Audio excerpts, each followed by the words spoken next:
না না, আজ থেকে আগামী 7 দিনের ভিতরে আমার দরবারে একটা পুত্র সন্তান চাই। সুখাপতি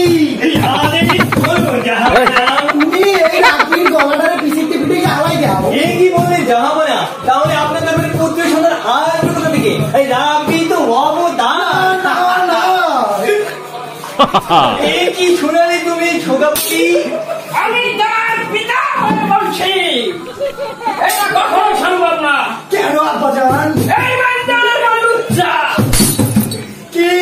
হ্যাঁ, সেনাপতি ধরো তোমার পিছা দুধ খাবারি দাও। সেনাপতি আর সহযোগিতা এসে নাই তো কিভাবে পুত্র সন্তান যদি সম্ভব না হয় সেটা ও পারবে? আপনি কিছু ঠিক বললেন আমি হয়তো ছবিতে দেখেছি যে ও এই রানী এসেছে কি জানি কি করছে।